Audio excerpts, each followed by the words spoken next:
Hello, everyone, and welcome back to Courage Zone. My name is Sergio.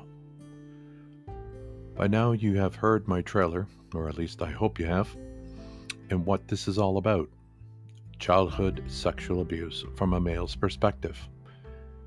I will continue to share my story as I am a survivor of CSA. I was recently asked, why am I doing this? Well, the simple but long answer is I am doing this podcast about childhood sexual abuse to raise awareness, provide support, contribute to breaking the silence surrounding this sensitive issue. By sharing my personal stories, insights, and information, I aim to create a platform where survivors can feel heard, foster a sense of community, and help others understand the impact of such experiences. Additionally, my podcasts may serve as a resource for education, encouraging conversations that contributes to breakdown of the stigma and promoting healing. Ultimately, my goal will be to contribute to a safer and more supportive environment for survivors and to inspire positive change in addressing and preventing childhood sexual abuse. And just like to say, here comes my disclaimer. This podcast may discuss sensitive topics, including childhood sexual abuse. Listener discretion is advised. The content provided is for informational and educational purposes only, and it is not a substitute for professional advice. If you or someone you know is in need of support, please seek help from a qualified professional or contact your local helpline in your area. Now, in my previous podcast or the trailer, I mentioned that there was two places that really helped me along with my mental health and my trauma. And the first place I went to was called CAMH. CAMH, which CAMH stands for the Center for Addiction and Mental Health, which is Canada's largest mental health teaching hospital and one of the world's leading research centers in its field. CAMH is fully affiliated with the University of Toronto and is Pan American Health Organization and World Health Organization collaborating center. Now, the CAMH, I'm going to provide you with a telephone number so you can browse through the family resources and hopefully find some help. Their number is 416-535-8501, extension 33202. Once again, the number is 416-535-8501, extension 33202. Also, I have an email address. You can email them at familyengagement, one word, at camh.ca. That's camh.ca. Now, the second place that I spoke about is the Gatehouse. I went from CAMH to the Gatehouse because the Gatehouse specifically works with individuals that have gone through childhood sexual abuse. I didn't mention the telephone number before, but here it is. It's 416-255-5900. They do not only in-person sessions, but they also do through Zoom as well. Something to keep in mind. I would like to mention that releasing my trailer of my podcast was and still is the scariest thing I've ever done. I'm feeling very vulnerable, possibly being judged, but mostly extremely afraid of possibly losing friends and or family, or possibly the people who have stood by me all this time. Their friends judging them or no longer being their friends would be very damaging to me. I know what you're going to say, but someone judging you of your past is never a nice thing to experience. And I have, in my past, gone through that when I started talking about it. This time around, though, the people who have been there for me stood by me and have and will stand by me without judgment, and that, my friend, is what should happen. Having a circle of friends and or family that supports you in every way is important and priceless. And now on to my story.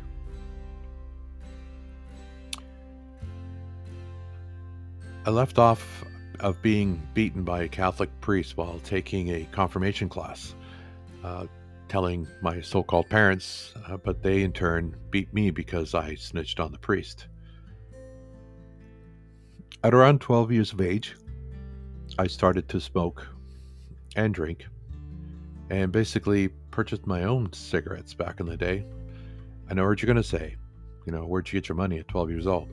Well, one of my first jobs, just to briefly touch up on this, one of my first job was picking tomatoes at a farm in, let's just say Toronto, northern part of Toronto. And basically at the time, for a large bushel, they paid $5, and for the small basket, they paid, I think it was $1. So anyway, on weekends, the family would go, so-called family, and we would pick tomatoes. And basically, I was able to keep some of my money. Then over time, my next job was delivering newspapers, the Toronto Star. Then I got into delivering the Toronto Sun on weekends. So I had two, and I was able to collect enough money. But keep in mind that back then, I would say late 70s, early 80s, a pack of smokes didn't cost very much. I remember just paying 50 cents or less than $1 for a pack of smokes. So anyway, I just wanted to touch up on that. So the drinking part was easy as well. I just picked up bottles from home. Nobody ever missed them. And I went to my fort that I had built with one of my best friends at the time. As I grew older, I then started to hang with a different crowd. I don't mean different bad, I just mean a different crowd, where drinking, smoking pot, smoking in general was accepted. This was my solace. This was my place. I went to get away from all the abuse. Sometimes my friend would even ask me about my bruises on my face, but I would just laugh it off and say that I did a faceplant on my bike. I just could not tell anyone of what was going on because of my sperm donor threatening my life. Now those words I will never get over. I still can't get over them today at 58 years old. Very difficult to understand how a parent could say that to one of their children. I don't know. I'm just out of words. I don't know. It is those words are a constant echo in my mind.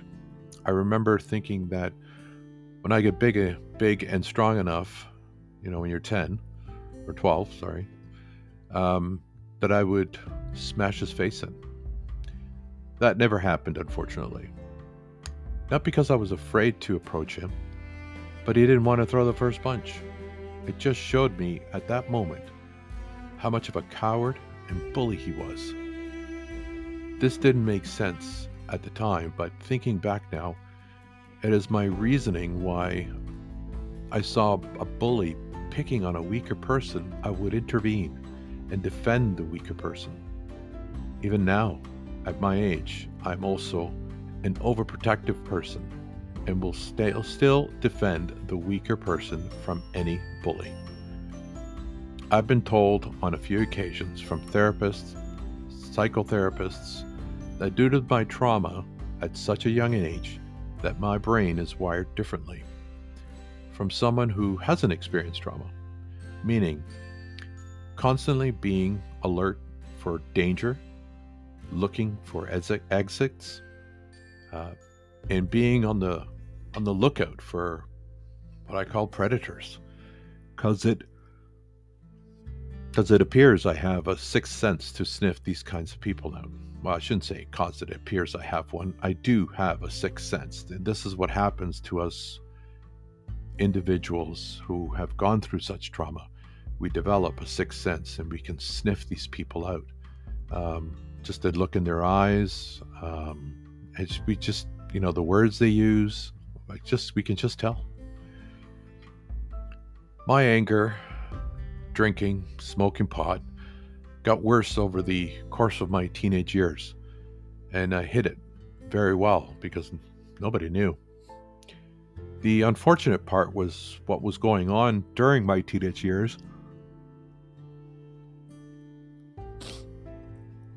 was that I took my anger out on other kids from my school or anybody that wanted to scrap. Once again, I didn't care if I got hurt or not. At first, I would have the shit kicked out of me, but after time, I started to get a little bigger, stronger, wiser, how to fight, and losing fights was far in between. In all honesty, most of my teenage years, my memories anyway, it's all a total blur. I have recollections of bits and pieces of it. My good memories, when I was with my best friend at the time and his family, they'll remain nameless. It was a time of having fun without any alcohol, drugs, and cigarettes. Being at their cottage, fishing, swimming, just enjoying being a kid with no harm and feeling safe. I would like to mention at first that I thought I was the only one that this was happening to, but I learned later on in life that I wasn't the only one. And also come to learn that my birth mother knew all about it, but she didn't care about any of us. There was only one person she cared about, and that was her husband. The children were in effect from having sex with him because she didn't want to lose him.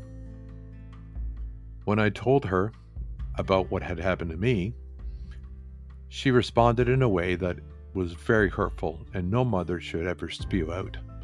And that's the reason I have no feelings towards my birth mother. When someone says, "What was I supposed to do? Get stuck with all of you?" I was shocked and beyond words. I haven't spoken to my birth mother in over 18 years and she's still alive, but I don't care about her. If she died tomorrow, I would have nothing to say nor any feelings about it. I've come to realize that my birth mother was a narcissistic woman. Narcissistic mothers may and will exhibit manipulative and emotionally abusive behaviors, including using certain phrases and tactics to control or belittle their children. It's important to note that the experiences of individuals will vary, and not all narcissistic mothers will use the same language. However, I've put together a few. Now, like I said, I've put together, meaning, I've gone and done a little bit of research through the web, and I've come up with a few, and I've experienced quite a few of these myself. First one is gaslighting.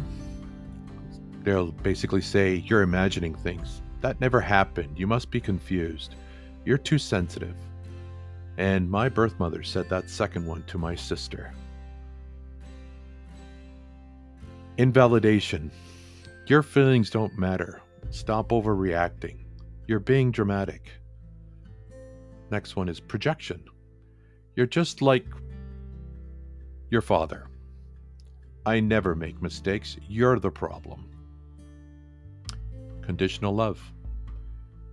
I'll only love you if you do what I want. You disappoint me. Comparison with others. Why can't you be more like your brother? You're not as good as your brother. Now, quickly, I'd like to just mention that my birth mother had a favorite child, sibling, I guess. And I used to call him the golden child. No matter what he did, he never did anything wrong. Anyways, the next one is comparison with others. Oh, sorry, I already said that. Next one is guilt tripping. Look at what you've done to me. I sacrificed so much for you. You owe me. Victim mentality. You're always trying to hurt me. Nobody understands how much I've suffered because of you. Emotional neglect. Your needs don't matter. Focus on mine. And stop being so selfish. Control tactics. You can't do anything right without my guidance. I know what's best for you. You can't make decisions on your own. And then shifting responsibility. It's your fault that things are like this. I'm a great parent. You're the ones with the issue. I got that one quite a bit. She still thinks today that she's still the perfect mother. Not. It is crucial to recognize that dealing with a narcissistic parent can be emotionally challenging, and seeking support from friends and family or mental health professional is important for one's well-being. Additionally, understanding health boundaries and self-care strategies can be valuable when navigating relationship with narcissistic individuals. If you suspect you're dealing with a narcissistic parent, I ask you to have and you have experienced emotional abuse, consider and seek professional help to explore coping strategies and healing. I personally never felt for what I thought back then was various guilt trips. But now, as an adult, I've recognized that she was and still is a narcissistic person. She also had and still has the bad habit, I call it bad habit because I can't seem to find any other words, of pinning one sibling against another.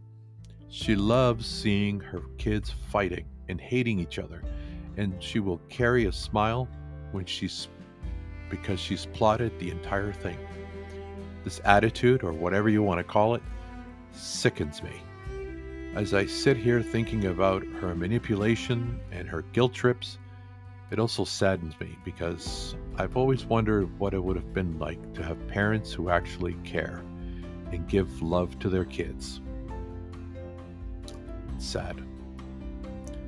I'm going to change the topic a little bit. Talk about triggers. I could only, thinking back at the moment, my two most worst triggers that I have. The first one is my sperm donor's aftershave. I guess during those times and years that went by that all this stuff was happening, all I could ever smell was his aftershave. I don't know the name, but it hits me very hard every time. And it has me hiding in my home for a certain amount of time. It's not easy for me to deal with. I just have to do some grounding techniques to help me cope. It does take a bit of time, but this particular one does tend to ruin my day. And as much as I like to try to, escape and do all that other stuff, but it still tends to ruin my day. The second one is he often, I don't know how to describe it other than he's slurping his food. He would also always eat with his mouth open or slurp every form of food. It was like he was inhaling his food, even if it was a burger. It was disgusting.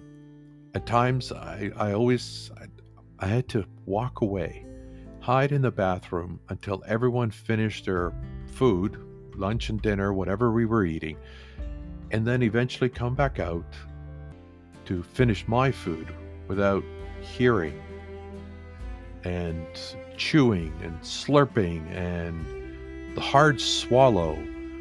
All those things are a trigger for me, and it bothers the living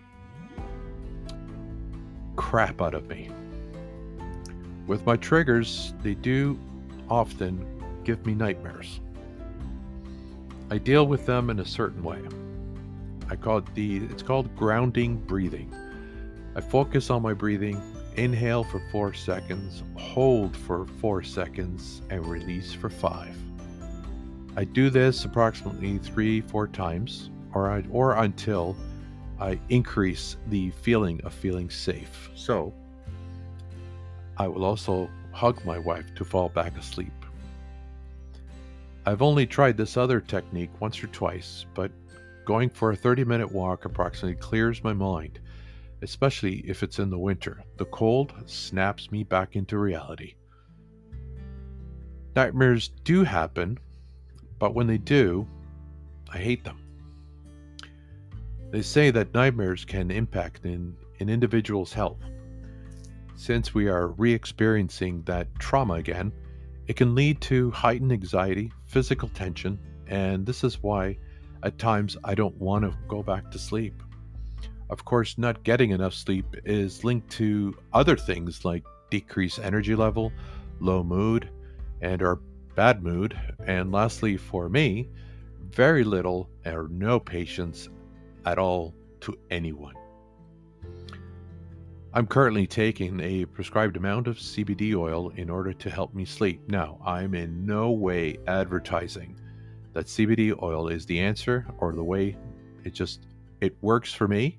It's a prescribed medication from a doctor and controlled. So, anyways, the other topic I'd wish to discuss is the effects of moving out of isolation into inclusion. This more goes towards, when you're suffering from depression, PTSD, and you have some anxiety. So it's, all these things. So understanding the impact of isolation on mental health. Isolation can significantly affect mental health by intensifying feelings of loneliness, anxiety, and depression. Humans are social beings, and a lack of connection with others can lead to a decline in mental well-being, especially in the context of mental health struggles. Isolation may exacerbate symptoms and make it harder for individuals to cope. The importance of connection. Moving out of isolation involves actively seeking and fostering connections with others. These connections can be with friends, family, support groups, or mental health professionals. Social interaction provides emotional support, reduces feelings of loneliness, and offers a sense of belonging. Inclusion in social activities and communities contribute positively to mental health by creating support network. Breaking stigma. Stigmas around mental health often contribute to feelings of isolation. People may fear judgment or rejection, preventing them from sharing their struggles with others. Open conversation and education about mental health helps break down these stigmas, fostering an inclusive environment where individuals feel safe discussing their mental health without fear of discrimination. Building support systems. Moving out of isolation involves building strong support systems. This includes friends, family, and mental health professionals who can provide guidance and encouragement. Support systems play a crucial role in helping individuals navigate challenges, providing a sense of security and understanding. And lastly, professional advice. I think it's vitally important in seeking professional mental health support is essential. Therapists, counselors, psychiatrists, and support groups offer a structured and confidential space for individuals to address their mental health challenges. Professional guidance can be a crucial component in the journey from isolation to inclusion.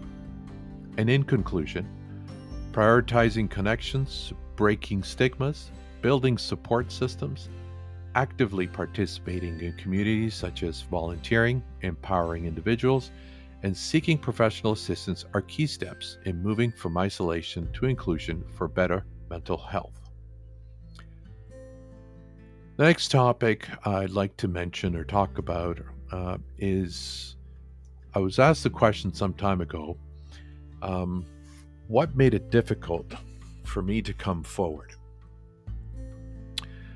Well, the first person I ever told was my family doctor. She recognized that something was going on with me and even asked me if I had been sexually abused as a child. I'm not sure how she knew, or how do you see that in someone's face, but I'm glad she did. Coming forward about childhood sexual abuse was incredibly difficult and complex process. Several factors contribute to the challenges survivors face when sharing their experiences, and I've written a few of what those are. Fear and shame. This is a huge for me. Survivors may fear judgment, blame, or disbelief. The shame associated with sexual abuse can be overwhelming, making it difficult for individuals to talk openly about their experiences. Power imbalance. In cases of abuse by authority figures or within family relationships, the power dynamics can be overwhelming. The fear of repercussions, retaliation, or loss of support can prevent survivors from coming forward. Lack of support or belief. Some survivors fear they won't be believed or supported. In a situation where the abuser is a respected member of the community or family, there may be disbelief or reluctance to acknowledge the abuse. Traumatic memory. Trauma can affect memory, making it challenging for survivors to recall details or articulate their experiences coherently. This can add to the difficulty of sharing their stories. Guilt and self-blame. Survivors may grapple with feelings of guilt and self-blame, believing they somehow contributed to or deserve the abuse. Overcoming these internalized beliefs can take time and therapy. Emotional toll. Discussing traumatic experiences can evoke intense emotions. The fear of being overwhelmed by emotions or reopening emotional wounds may discourage survivors from coming forward. It is crucial to approach discussions around childhood sexual abuse with empathy, recognizing the complexity of survivors' experiences, creating a safe and supportive environment, both within communities and through professional channels, or your own home even, is essential for survivors to feel empowered to share their stories and to seek the help they need for healing. Well, this is the end of my podcast, my official first podcast. If you're listening to this, please follow and share with your friends, family. It is important to me to get the word out and to contribute to a safer, more supportive environment for survivors and to inspire positive change in addressing and preventing childhood sexual abuse. I'll be releasing a podcast once a week, so until next time, keep safe, everyone.